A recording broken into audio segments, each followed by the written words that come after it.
안녕하세요, 공병원입니다. 오늘은 웹기획에서 가장 중요한 개념인 사용자 경험과 사용자 인터페이스에 대해서 배워보도록 하겠습니다.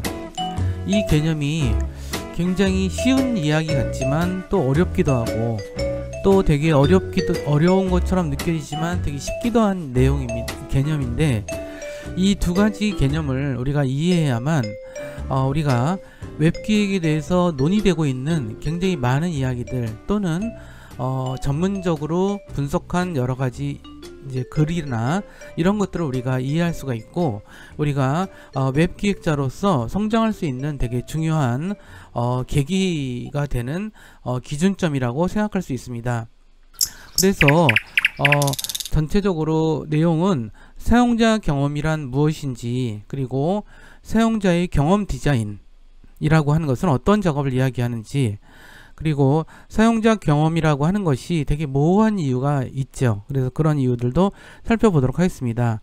그리고 사용자 인터페이스라는 것이 무엇인지, 그리고 컴퓨터가 처음 나왔을 때 우리는 컴퓨터와 어떤 방식으로 대화를 했는지, 그 다음에 GUI 방식이라는 것은 과연 무엇인지, 이런 부분에 대해서 살펴보도록 하겠습니다.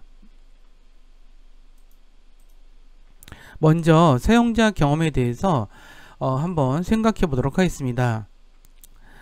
사용자 경험이란 먼저 정의를 하고 넘어가면, 사용자가 상품이나 서비스 이런 거를 사용하면서 느끼거나 생각하게 대한 총체적인 경험, 이렇게 정의할 수가 있습니다.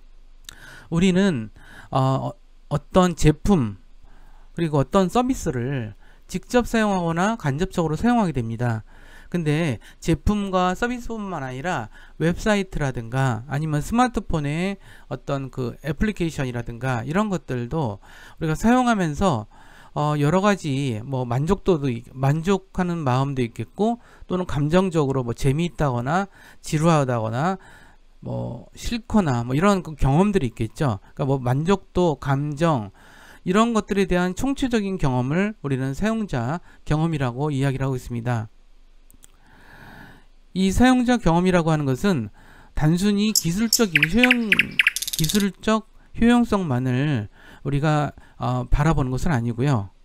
사용자의 삶의 질을 향상시키는 방향으로 이해하려고 하는 것이 요즘에 사용자 경험에 대한 접근 방법입니다. 사실 사용자 경험이란 말은 IT가 발달하면서 사용하기 시작한 개념이고요. 그래서 우리가 되게 낯선 낱말로서 우리가 다가오는 거예요. 사용자는 지각 가능한 모든 면에서 참여와 관찰을 통해서 경험합니다. 근데 왜 그들은 어떠한 우리가 기업이 제공하는 시스템이나 제품이나 서비스에 대해서 왜 참여하려고 할까요? 참여하고 또 관찰하고 경험하려고 할까요? 그들은 기업이 제공하는 시스템, 제품, 서비스에서 어떠한 가치를 얻고자 합니다. 그렇죠? 우리가 안경을 샀다고 생각을 해보세요. 그러면 안경을 사는 거에 대해서 안경을 산 사람들은 이 안경을 통해서 어떤 가치를 얻으려고 하나요? 잘 안 보이는 것을 보이게 해주는 그런 가치를 얻으려고 하죠. 그래서 이것을 안경을 우리가 사서 사용함으로써 우리가 이 기능적으로 만족도를 느낄 수도 있고, 안 보이던 게 보여서 기분이 아주 약간 좀 상쾌하고 답답함이 없는 그런 상태로 가기도 합니다. 근데 만약 우리가 A라는 안경점에서 그런 안경을 샀는데 굉장히 좋은 경험이 있어요 라고 했을 때, 좋은 경험을 했습니다. 되게 잘 보이고 안경도 편하고 가격도 괜찮고, 안경을 써보니까 안경을 쓸 때 이런 감촉이나 이런 것들도 굉장히 괜찮고, 이런 경험이 있습니다. 그러면은 이런 긍정적인 사용자 경험의 창출이라는 것은 사용자 니즈가 만족되는 것이고, 또는 그 안경점에 대한 브랜드 충성도도 강화된다라고 볼 수가 있겠죠. 그래서 이 사용자 경험이라는 것은 사실 컴퓨터 공학이라든가 소프트웨어, 하드웨어 이런 쪽에서 먼저 발달한 개념이긴 하지만, 이것이 거의 모든 분야의 서비스와 상품, 그리고 사회와 문화 관련된 부분까지도 이런 부분들이 되게 중요하게 논의되고 중요한 기준점으로 작용하고 있습니다. 우리가 상품 개발자 또는 웹기획자로서는 그러면 사용자 경험을 우리가 디자인해야 된다 이런 얘기를 해요. 자, 이 말이 좀 어렵죠. 그러니까 애초에 그 디자인이라는 것은 어떤 그 시각적인 그런 효과, 시각적인 아름다움 이런 것들을 추구하는 용어로 많이 사용됐지만 사용자 경험 디자인이라고 하는 순간 이것은 거의 어떤 그 시각적인 아름다움을 넘어서서 이 상호작용할 때 어떻게 상호작용하는 어떤 메뉴나 단추를 어떻게 디자인할 것인지, 그 다음에 사용자가 어떤 식으로 상호작용하려고 할 건지 라든가 뭐 정보가 아키텍처로서 존재하는 그런 부분들, 뭐 이런 부분들을 다 포함한 그런 이야기라고 볼 수 있습니다. 따라서 웹기획이라고 하는 것은 웹사이트에서의 사용자의 경험을 기획하고 디자인하는 그런 실무 작업이다. 이런 점을 좀 알아주셨으면 좋겠습니다.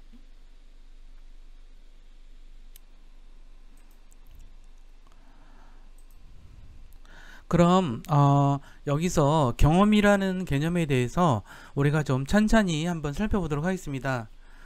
우리가 경험이라는 것은 되게 오랫동안 학자들에 대해서 연구해 되었던 부분이에요. 사람들이 경험한다라는 것은 과연 무엇일까? 라고 하는 부분들이에요. 아직도 이것은 뭐 충분한 결론이 내려졌다고 좀 할 수는 없지만, 이 사용자 경험이라고 하는 것에 대한 관심이 높아지면서 과거에 이 사람들이 어떠한 경험을 한다는 것에 대한 연구들이 다시금 주목을 받고 있지 않나 이런 생각이 듭니다. 우리가 경험이라는 것은 참여를 통해서 관찰하고 행동하는 이제 그런 것을 경험이라고 얘기를 하고 있어요. 어떤 사건을 직접 관찰하거나 또는 행동에 참여함으로써 어떤 얻어지는 결과가 있겠죠. 이것은 기술 지식도 있겠고 뭐 여러가지 노하우도 얻어지겠고, 그래서 이를 통해서 개인의 삶을 형성하는 어떠한 요소들, 이런 것들을 우리는 경험이라고 이야기를 할 수 있습니다. 경험에는 경험하는 주체로서의 마음과 경험되는 대상으로서의 객체인 사물이 다 포함되어 있어요. 경험을 하는 주체, 그 다음에 경험을 하게 하는 대상으로서의 객체. 그러니까 제가 만약 이제 자전거를 탔다라고 하면 자전거를 타는 것은 내가 경험하는 주체죠. 그리고 자전거라는 것은 경험되는 대상이라고 볼 수가 있어요. 근데 이제 그 경험에 대해서 되게 학자들마다 여러 가지 좀 차이가 있긴 하지만 정의들이, 경험은 항상 실제 세계에 일어나는 것이고 그것의 주인은 개인이다라는 사실이죠. 어린이가 불에 손에 대는 자체가 경험이 아니라 그 경험으로부터, 그 결과로부터 받은 고통과 연결된 경험, 그런 것이 경험이겠죠. 그 고통스러웠던 거, 느낌들, 이런 것들이 경험이 되겠죠. 어떤 면에서 교육에 있어서 경험을 통해 배운다라고 하는 것은 마음의 훈련이 육체적 행동을 수반하는 것으로서 결코 마음을 억제하는 것은 안 되겠죠. 뭐 이러한 여러 가지 논의가 있는데, 이제 플라톤이 얘기한 거 한번 잠깐 볼까요? 경험을 관념과 완전히 분리시켰어요. 물질적 현상의 세계에서 한했고, 경험의 세계를 일시적인 환상으로 보고 참지식의 대상에서 제외를 했습니다. 로크는 천부적인 선험적 표상을 부정하고 모든 지식과 관념은 감각 또는 그것을 토대로 한 반성적 경험을 통해서 얻어지는 것이다 라고 설명을 했어요. 헤겔은 경험 안에 감성적인 것과 정신적인 것이 다 포함되어 있으며 위의 양자를 종합한 감이 있다, 뭐 이런 식으로 설명을 하고 있고, 드위 같은 경우는 경험을 행동과 그것에서 얻어진 결과의 앞뒤를 연결함으로써 얻어지는 것이다, 이렇게 하고 있습니다. 마음과 육체적 행동이 연속성을 주장하면서 몸과 마음을 분리하는 이원론을 배격했습니다. 이와 같은 논의를 좀 살펴봤고요. 이게 뭐가 하나가 정답이라고 얘기하기는 좀 힘든 것 같습니다. 그렇다면 경험을 통해서 얻어진 결과, 이러한 경험이라는 것이 근데 상당히 모호할 수가 있어요. 그렇죠? 우리가 경험에 대해서 얘기할 때 되게 모호하다는 얘기를 하거든요. 그래서 앞서 제가 자전거 탄 경험을 얘기했지만 자전거를 탄 경험은 저는 되게 즐거운 경험이지만 자전거를 못 타는 사람들한테는 되게 힘든 경험일 수도 있겠죠. 근데 그 자전거가 내가 자전거를 가지고 있지 못해요. 그래서 빌려서 했어요. 이것은 뭐죠? 내가 이렇게 편하게 익숙하지 않은 자전거를 탔다는 얘기죠. 이거는 외적 환경이에요. 그러니까 외적 여러 가지 변수들과 통합돼서 경험이 일어나는 거, 이것을 맥락성이라고 이야기를 해요. 이 맥락성이라는 건 참 어려운 용어이긴 해요. 근데 맥락성 그러면은 어떤 하나의 주체적인 원인뿐이 아니라 외부적인 여러 가지 원인이 주체적인 것과 복합적으로 나타난다, 이렇게 생각하시면 될 것 같아요.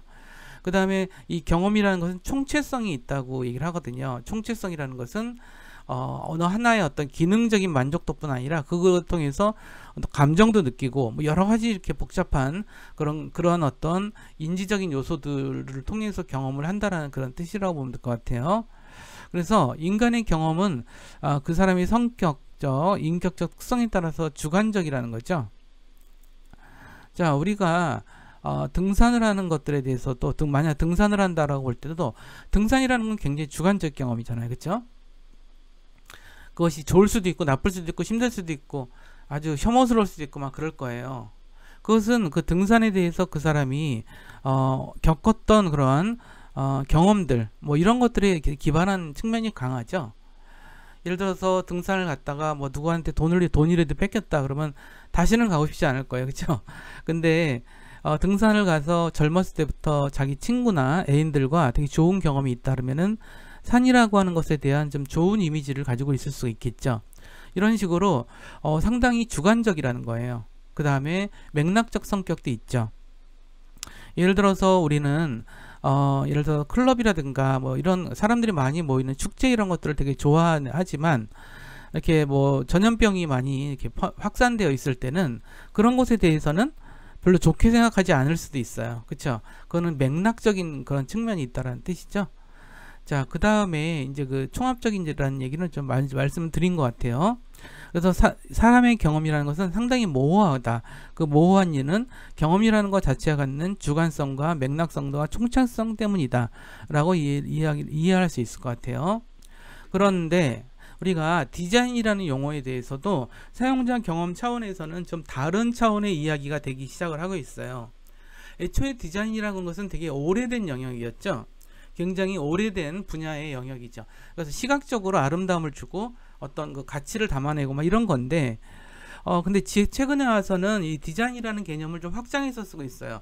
전략 수립, 상품 기획, 정보 설계, 사용자 인터페이스 이런 식으로 디자인이 확장되고 있다는 뜻이죠. 그러다 보니까 이게 되게 중요한 되게 이런 새로운 의미의 디자인이라는 개념이라고 보면 될 것 같아요.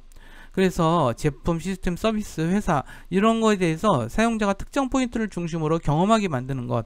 그래서 이런 사용자 인터페이스와 사용자 경험은 상당히 중요한 서로 다르긴 하지만 서로 맥락적으로 이렇게 좀 차이가 나는 그러한 내용을 품고 있죠.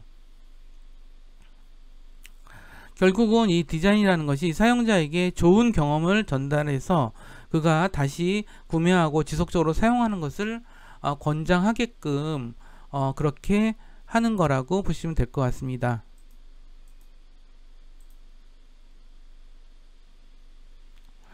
그러면 사용자 경험에 영향을 주는 것에는 무엇이 있을까요? 사용자 경험에는 어떤 것들이 영향을 줄까요? 이런 것들이 이제 그동안 어떤 되게 많은 연구와 경험과 뭐 이런 걸 통해서 정리된 내용을 제가 설명을 좀 드리도록 하겠습니다. 사용자 경험에는 먼저 사용성이라고 하는 것이 영향을 줍니다. 자, 사용성이라는 건 뭐냐면 우리가 제품과 서비스를 사용할 때 그거에 대한 편의성이라고 볼 수 있겠죠. 그러니까 예를 들어서 우리가 아까 그 안경을 샀는데 안경이 굉장히 편리해요. 사용하기도 편리하고 내가 원래 시력이 안 좋았는데 그걸 잘 보이게 해줘요. 이런 기능적인 것들을 우리가 사용성이라고 이야기를 했어요. 그러니까 또 하나가 이제 감정적인 것들이거든요. 이거는 이제 사용자 감성이라고 보는데 인터페이스의 외관, 그러니까 저게 내면적인 거 아니고 외관을 볼 때 그리고 친절할 때 서비스가 매우 친절할 때 느끼는 또는 기능적인 측면에서 사용자가 이런 걸 만족도 이런 걸 통해서 느끼는 어떤 여러 가지 감정들 이런 것들을 그러니까 이제 인터페이스를 빼고 그러니까 기능적인 거를 빼고 이제 빼고 모양 뭐 친절도 뭐 이런 것들 그러니까 이 외관을 볼 때 딱 우리가 직감적으로 뭐가 어떤 느낌이에요? 차를 볼 때도 그렇죠. 자기가 차 살 때 직관적으로 어떤 느낌이 오는 걸 되게 중요시 여기거든요. 그 다음에 서비스의 친절도 뭐 이런 것들이 이제 사용자 감성이라고 얘기할 수 있고요. 자, 사용자 가치라는 게 있어요. 사용자 가치는 뭐냐면 제품이나 서비스를 사용하면서 사용자가 얻으려고 하는 또는 느끼려고 하는 그 어떤 것을 사용자 가치라고 얘기를 합니다. 그래서 여기서 보듯이 우리는 사용자 경험이라는 것은 사용성, 사용자 감성, 사용자 가치, 이미 또 얻은 정보들, 그 다음에 브랜드 이미지 이런 것들이 복합적으로 사용해서 그 사람의 어떤 사용자의 경험을 만들어준다 라고 하는 점을 이해하셨으면 좋겠습니다.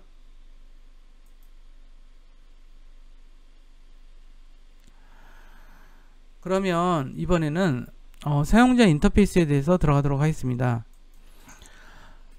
사용자 인터페이스라고 하는 것은 이런 측면에서 제가 이제 그림을 좀 마련해 봤는데 이런 측면에서 생각하시면 될 것 같아요. 사용자에게 컴퓨터가 편리하게 사용할 수 있는 환경을 제공하는 설계 내용이다. 저는 이렇게 인터페이스에 대해서 사용자 인터페이스는 보통 이렇게 정의를 하고 있습니다. 자, 근데 우리 사진을 먼저 잠깐 볼까요? 이 두 분은 영어로 소통을 하고 있어요. 그쵸? 이 두 분이 소통하는 방식은 영어라는 언어죠. 자, 이거는 일종의 소통 방식, 즉 인터페이스라고 볼 수가 있어요. 인터페이스는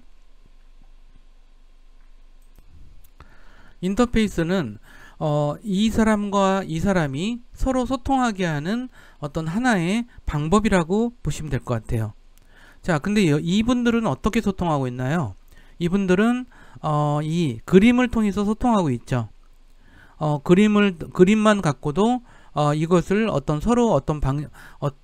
서로 하려는 얘기가 이렇게 전달이 되는 거죠. 둘이 영어를 못할지라도 사진만 갖고도 어떤 소통을 할 수가 있습니다. 이거는 이 그림이 바로 인터페이스인 거예요. 그래서 우리가 인터페이스라는 용어가 생기게 된 데는 스마트폰이나 컴퓨터나 내비게이션 등 디지털 기기를 작동할 때 우리가 그런 기기와 소통하는 방식, 그거를 바로 인터페이스라고 이야기를 합니다. 우리가 윈도우라고 하는 컴퓨터와 소통할 때 요즘에 어떻게 하고 있죠? 윈도우라는 운영체제에서 거기 바탕화면에 나타나는 메뉴와 아이콘을 통해서 우리가 소통을 하고 있죠. 그런 측면에서 우리가 이제 이런 인터페이스라는 용어를 사용할 수 있고요. 자, 근데 여기서 이제 IT 분야에서 나온 인터페이스라는 용어가 또 사회적으로 확산이 됐어요. 그래서 일반 제품과 서비스 이런 것들조차도 인터페이스라는 용어를 되게 많이 씁니다. 그러면은 예를 들어서 처음 컴퓨터가 나왔을 때 우리는 어떻게 소통했는지를 한번 보여드리도록 할게요. 자, 처음 컴퓨터가 나왔을 때는 컴퓨터가 이런 모양이었어요. 우리가 컴퓨터와 소통하기 위해서 이렇게 영어로 된 어떤 이런 언어들을 많이 작성을 해야 됐거든요.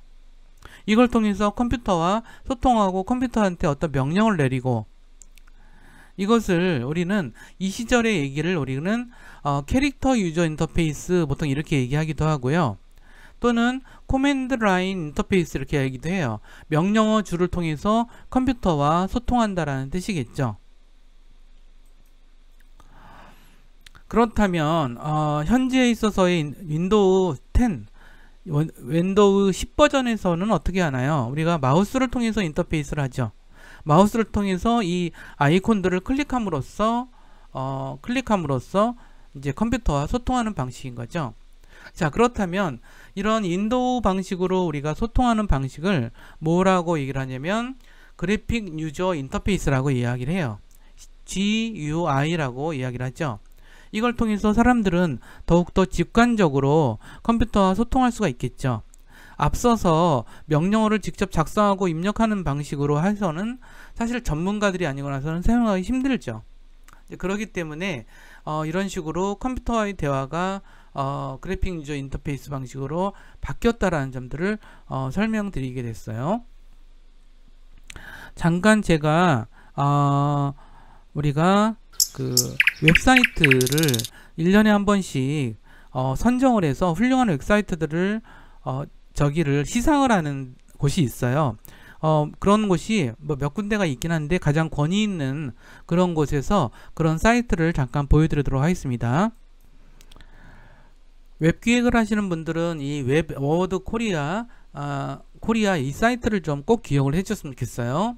이거는 이제 웹사이트를 매년 심사를 해요. 몇백 명의 평가위원단이 심사를 하기 때문에 그래도 꽤 공정하게 이걸 하고 있어요. 그래서 웹사이트를 이제 평가하게 되는 거죠. 이제 그렇게 하는데 올해도 이게 여기 보시면은 수상작이 이렇게 있습니다. 작년 수상작인데 2019년 수상작이에요. 여러 사이트가 이렇게 있습니다. 여러 사이트가 있는데 여기서 이제 보시게 되면 왜 거기를 선정을 했는지에 대해서 이렇게 평가를 해놨어요.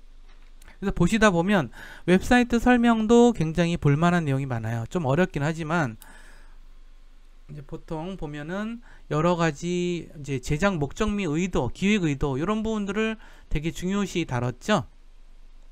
그 다음에 특징이 어떤지, 그 다음에 이용자 편의성이 어떻게 되어 있는지, 직관적으로 됐는지, 인터넷 뱅킹 뭐 이런 것들에 대해서 자세하게 이렇게 정리를 좀 해놨습니다. 심사평이죠, 일종의. 그래서 이번에 2019년도에 상을 탄 것은 국민은행 사이트예요. 그래서 국민은행 사이트를 이렇게 볼 수가 있겠죠.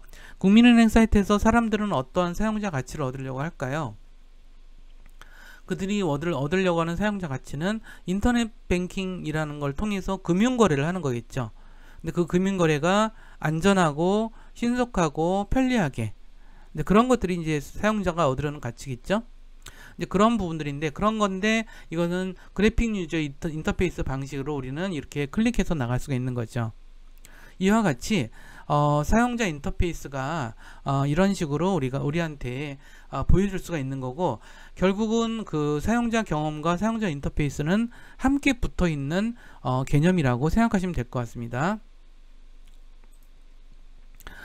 마무리해서 말씀드리자면 우리가 말하는 사용자 경험이라는 것은 어떤 시스템, 제품, 서비스를 직간접적으로 사용하면서 느끼고 생각하게 되는 만족, 감정 등 총체적 경험을 우리는 사용자 경험이라고 얘기를 합니다. 사용자 경험 디자인이라는 것은 사실 웹 기획에서는 웹사이트에서의 사용자 경험을 어떻게 할지를 기획하고 디자인하는 실무적인 작업을 이제 사용자 경험 디자인이라고 이야기를 하는 것이고요. 그래서 우리가 웹 기획할 때 어디서 나는 사용자 경험을 디자인해 라고 얘기하면 굉장히 있어 보입니다. 근데 웹사이트 할 때 아예 그냥 웹사이트 그냥 시각적으로 보기 좋으라고 만드는 거야 이렇게 얘기하면 굉장히 없어 보이죠. 여러분들 듣기에도. 그러니까 우리가 사용자 경험 디자인이라는 개념을 우리가 좀 다른 차원에서 좀 알아주셨으면 좋겠고, 그 다음에 이제 사용자 인터페이스라고 하는 것은 UI라고 부르는데, 스마트폰, 컴퓨터, 내비게이션 등 디지털 기기를 작동하는 명령어나 기법을 사용하는 사용자 환경 이런 것들을 이야기를 하고 있고요. 지금 윈도우 10이나 스마트폰 경우는 되게 윈도우는 마우스, 스마트폰은 손가락으로 이렇게 저기를 다루면서 사용하고 있죠. 오늘 전체적으로 사용자 경험과 사용자 인터페이스에 대한 설명을 해보았습니다.